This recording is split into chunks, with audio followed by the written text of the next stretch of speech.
నా కోసమా మీరా? ఉమ్, భూమి ఎవరి కోసం అమ్ముకున్నారు? ఉమ్, నేను వచ్చి పోటీ చేయమని చెప్పినావా? ఉమ్, డెవలప్మెంట్ చూపెట్టండి. ఉమ్. మీరు అంటే కాంగ్రెస్ లా ఇప్పుడు మీరు అడుగుతారు కదా, మీరు అడిగిన ప్రశ్నకి ఎగ్జాంపుల్ చెప్పిన మా ఊర్లో జరిగింది ఎగ్జాంపుల్ చెప్పిన. డెవలప్మెంట్ పైన చూపెట్టండి. సరే మీరు అన్నట్టు సత్యమన్న రోడ్లు వేపిస్తా అన్నాడు కావచ్చు, రోడ్లు వేపిస్తా అన్నట్టు ప్రజలు అడగండి, ప్రజలు పోయి అడగాలి.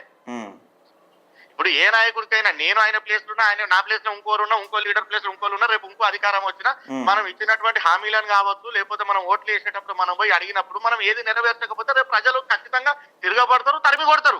అడుగుతారు. ఇప్పుడు బీఆర్ఎస్ పార్టీ పైన వ్యతిరేకత కాంగ్రెస్ కలిసి వచ్చిందని ఇప్పుడు కాంగ్రెస్ తప్పు చేసిన ఊరుకోరు ప్రజలు. మళ్ళీ కాంగ్రెస్ కర్రు కాల్చి వాత పెట్టే రోజులు కూడా దగ్గరలోనే ఉన్నాయి. ప్రజలు చాలా తెలివి కల్లోళ్ళు అన్న, ప్రజలు చాలా తెలివి కల్లోళ్ళు. మనము ప్రజలని తప్పు పట్టేది లేదు. ప్రజలు ప్రతి ఒక్కరికి అవకాశం ఇస్తారు. దీనికి ఎగ్జాంపుల్ నేనే చెప్తా. మా నాన్న ఓడినా గెలిచినా మేము ఎక్కడ కూడా మా పైసలు వేయని మేము బాధపడలే.